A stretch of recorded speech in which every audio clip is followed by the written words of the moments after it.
Medical पाठशाला। Hello friends, आज की वीडियो में हम देखेंगे हेमोप्टिसिस। इससे पहले हमने कफ के बारे में पढ़ा था। हेमोप्टिसिस क्या होता है कि खांसी के साथ बलगम जो है उसमें खून का आना, coughing up of blood in the sputum में ब्लड का आना हेमोप्टिसिस कहलाता है। हेमोप्टिसिस को समझने के लिए सबसे पहले इसमें क्या क्या हमें चीज़ें ध्यान देना होती हैं, क्योंकि कभी कभार ऐसा होता है हेमोप्टिसिस नहीं होता है फिर भी लगता है कि ये हेमोप्टिसिस है, मिस गाइडेंस हो जाता है। जैसे कि एक्स्ट्रा पल्मोनरी कुछ ऐसी कंडीशन है जो इसको पैदा कर सकती है, जिसको हम जो है पहले देख लेना है, इसको रूल आउट करना है। जैसे कि नेज़ल एपिस्टैक्सिस यहाँ पर आप देख रहे हैं।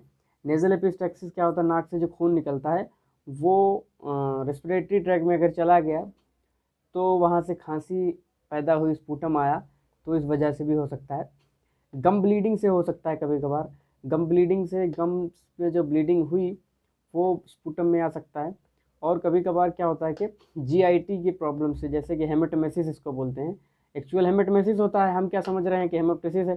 तो ये 3 चीज़ें हैं, ये हमें देखना है। और अगर हेमेटोमेसिस के साथ मिलना है तो हमें ये समझ जाना चाहिए कि ये जीआईटी ट्रैक की प्रॉब्लम है, वहाँ से ब्लीडिंग हो रही है, ना कि पल्मोनरी प्रॉब्लम्स हैं। तो ये चीज़ें हमें इतनी ध्यान में रखना है। दूसरी चीज़ और क्या है कि बलगम जो आ रहा है उसमें कितना खून है।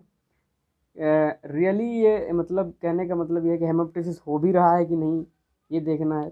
क्योंकि ये चीज़ें देखो, हेमोप्टिसिस नहीं है, ये तो नेज़ल एपिस्टैक्सिस है, छोटी सी कंडीशन है, ये अलग कंडीशन है। और उसके बाद ये देखना है कि स्पूट ब्लड कितना आ रहा है, या फिर ब्लड फ्रेश आ रहा है या फिर अल्टर्ड ब्लड है, ये चीज़ें ध्यान में रखी जाती हैं। इसके बाद अब हम देखेंगे अदर कॉजेज़, जो मेन कॉजेज़ हैं हेमोप्टिसिस के। कुछ पल्मोनरी कॉजेज़ होते हैं, कुछ अदर कॉजेज़ भी इसमें शामिल होते हैं जी।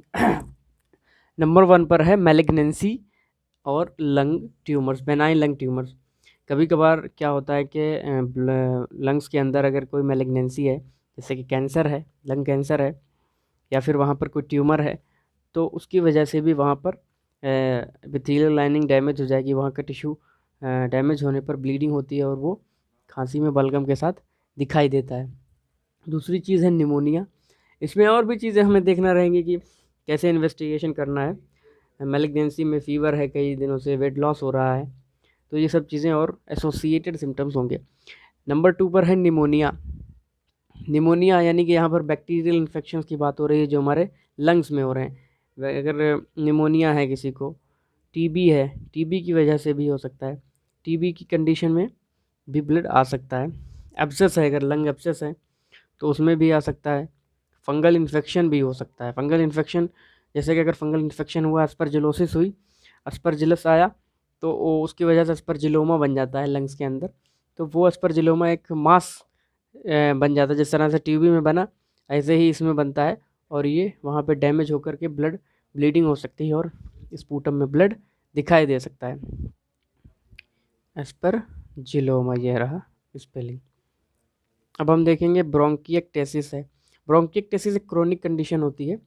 ये मतलब बहुत दिनों से किसी को खांसी आ रही थी, क्योंकि इसमें क्या होता है, क्रोनिक कंडीशन, इसमें ब्रोंकाई जो है बहुत ज़्यादा डायलेट हो जाते हैं और उसके अंदर बहुत सारा बलगम भरा हुआ होता है। तो इस कंडीशन में खांसी के साथ बलगम बहुत ज़्यादा आता है, उसमें ब्लड भी काफ़ी आता है। ये ब्रोंकिएक्टेसिस है, ये भी एक इन्फेक्शन के नतीजे में होने वाली कंडीशन है। फिर हम पल्मोनरी एम्बोलाई में भी हो सकता है। अगर कोई एम्बोलाई आ गया है, एम्बोलस आया है, तो वो भी रप्चर कर सकता है वहाँ पर छोटी ब्लड वेसल्स को, और जो स्पूटम के साथ बाहर आ सकता है। इसमें कंडीशन क्या होती है, जैसे कि मान लिया किसी पेशेंट के डीप वेन थ्रोम्बोसिस है, ठीक है। डीप वेन थ्रोम्बोसिस क्या होता है कि वेन के अंदर थ्रोम्बस बना हुआ है, और वो अगर वो चला, ठीक है, अपनी जगह से मूव हुआ, वो एम्बोलाई हो गया, एम्बोलिज्म होने लगा उसमें। फिर वो मूव करते हुए पैर से जो है ऊपर आएगा, लंग हार्ट में आएगा सबसे पहले, फिर हार्ट से ये जब पंप होगा तो फिर ये लंग्स में पहुंचेगा। तो लंग्स में पहुंचने के बाद ये क्या होगा, वहाँ पर उस वहाँ की जो वेसल है उसमें ऑब्स्ट्रक्शन पैदा करेगा, फिर वहाँ पे ये डिस्ट्रक्ट हो सकता है, फूट सकता है, फट सकता है, ठीक है। इसकी वजह से क्या होता है, अचानक से पेशेंट में खांसी आएगी, चेस्ट पेन होगा, टेंडरनेस होगा, ठीक है, तो खांसी आएगी, ब्लड आएगा उसमें। ये पल्मोनरी एम्बोलाई होने के चांस किस तरह से होती है मैंने बताया आपको। कंजेस्टिव हार्ट फेलियर की कंडीशन में भी ऐसा हो सकता है। कंजेस्टिव हार्ट फेलियर में क्या होता है कि हार्ट जो है पूरा प्रॉपर एडिक्वेट अमाउंट का ब्लड आगे पंप नहीं कर पाता है, जैसे लेफ्ट वेंट्रिकल नहीं कर पाता है एओर्टा में, तो इसका प्रेशर बैकफ्लो होता है, ये लेफ्ट एट्रियम में जाता है, फिर ये पल्मोनरी वेंस के जरिए इसका प्रेशर ट्रांसमिट होता है लंग्स में, तो लंग्स में कंजेशन होने लगता है, वहाँ पर ब्लड रुकने लगता है। तो कंजेशन के नतीजे में कभी कभार क्या होता है, वहाँ पर ब्लड वेसल्स जो है डिस्ट्रक्ट हो जाती हैं और ब्लीडिंग होने लगती है। पल्मोनरी फाइब्रोसिस, पल्मोनरी फाइब्रोसिस भी एक कंडीशन है इसके ज़रिए ब्लड हो आ सकता है स्पूटम में। अब जो है आगे कुछ कॉजेस हैं, जैसे कि पल्मोनरी वेस्कुलाइटिस है। पल्मोनरी वेस्कुलाइटिस, वहाँ के वेसल्स में जो है इन्फ्लेमेशन हो गया तो रप्चर होने के चांसेस रहते हैं, जिससे ब्लड आ सकता है। Severe pulmonary hypertension, pulmonary hypertension है, बहुत ज़्यादा सीवियर हाइपरटेंशन है, तो वो भी ब्लड वेसल्स रप्चर हो सकती हैं। रप्चर होने से क्या होगा, ब्लीडिंग होगी और स्पूटम जो है ब्लड आएगा स्पूटम में। चेस्ट ट्रामा होने की वजह से भी कभी कभार चेस्ट में अगर चोट लग गई, ट्रामा हो गया, तो उससे लंग्स के अंदर क्या हो जाता है, लंग्स में ट्रामा बनता है, फिर वहाँ पर ब्लीडिंग हो सकती है।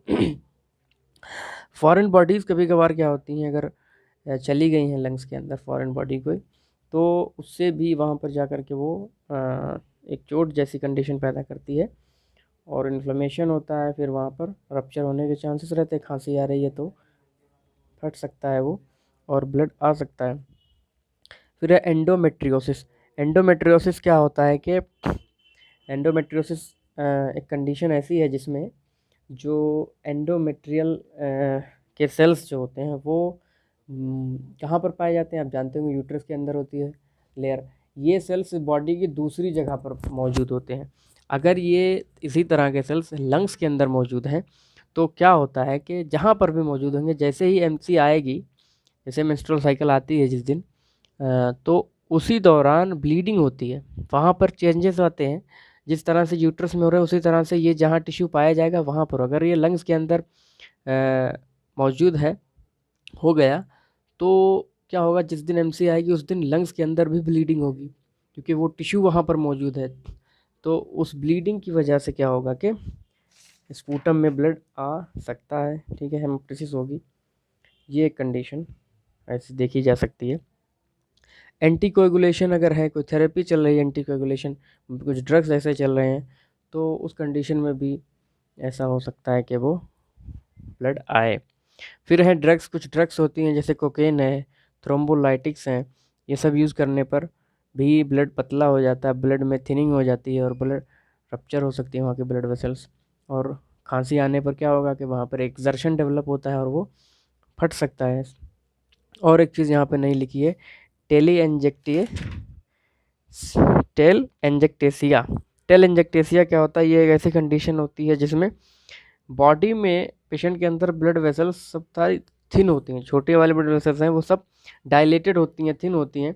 जब ये कंडीशन जो है लंग्स के अंदर भी होगी, थिन होगी वहाँ पर, तो अगर खांसी बहुत ज़्यादा आ रही है, बहुत ज़्यादा एक्सर्शन के साथ आ रही है, तेज़ आ रही है, तो उसमें ये डायलेटेड ब्लड वेसल्स क्या हो जाएंगी, रप्चर हो जाएंगी, जिसकी वजह से ब्लीडिंग हो सकती है और ये स्पूटम में ब्लड आ सकता है।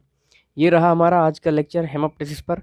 नेक्स्ट वीडियो में हम कुछ और चीज़ देखेंगे रेस्पिरेटरी सिस्टम के लिए।